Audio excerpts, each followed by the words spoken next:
In the beginning, we saw turbulent and violent times in the early 1970s. In the midst of the darkness, people at home found entertainment with talk show host Jack Delroy and his late-night show, Night Owls, which made an attempt to separate itself from others like Johnny Carson by showcasing odd guests. Jack was always backed up by his wife Madeline, until she became ill with lung cancer and tragically succumbed to it in 1976. Jack's show starts to suffer in ratings, and he appears to be on the verge of falling into obscurity. 1 year later, on Halloween night, Jack has plans to get his show back on the map. The narrator then says the following film is the last known footage of the episode with behind-the-scenes looks. The theme of the show is of the occult, with Jack promising some spooky guests for the evening. Jack's first guest is a self-proclaimed psychic named Christou. He begins to demonstrate his gifts through cold readings, first by trying to reach the spirit of the deceased wife of someone in the audience, only for his guess of the couple's names to be incorrect. Christou then saves face by speaking to a mother and daughter about their late son who committed suicide, which they confirm. Before Christou is done, he seems to hear a sharp ringing noise and calls out to anyone asking if they know the name, Minnie. Jack cuts to commercial. During the break, Jack is seen telling his producer Leo Fisk that Minnie is a private pet name for Madeline that nobody else would have known about. The show returns with second guest, former magician turned skeptic Carmichael the Conjurer. He is there to disprove Christou's claims that he is psychic and try to show the audience that anything they see or hear are just parlor tricks. Jack backs up Christou by telling everyone that Minnie is what he called his wife. Christou and Carmichael argue more, which ends when Christou begins to spew black bile all over the place. The show cuts to commercial again while Christou is rushed to the hospital.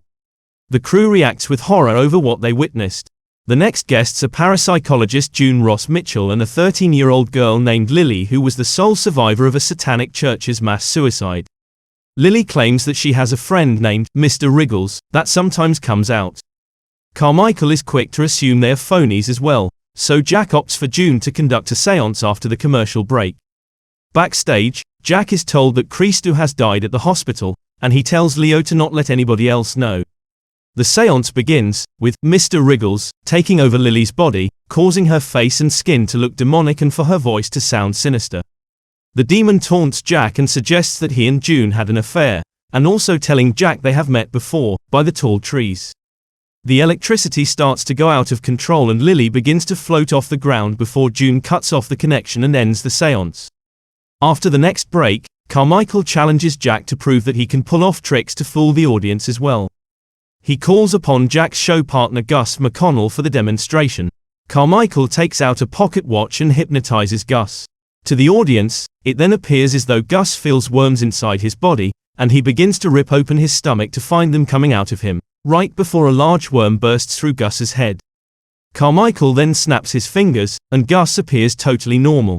The footage is played back, showing Gus just believing he was filled with worms. Jack then decides to replay the footage from the seance, showing that every weird thing that happened with Lily really did happen. A brief flash is seen, and Jack has the footage slowed down frame by frame to reveal a frightening image of Madeline's spirit appearing next to him. Lily then becomes demonic again and begins to bring the set down.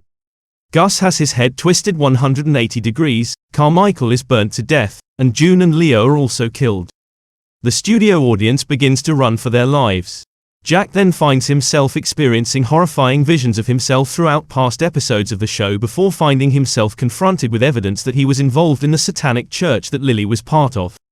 For the price of his success, Madeline became sick with cancer despite never once smoking in her life. Jack is then lying in bed with a dying Madeline, who begs him to put her out of her misery. Jack spots a dagger on the nightstand and sticks it in Madeline's stomach. Jack snaps out of it and finds that he has actually stabbed and killed Lily. He stands amidst the massacre on his set, hearing police sirens incoming while he can only stand in shock and repeatedly mutter, "Dreamers stay awake."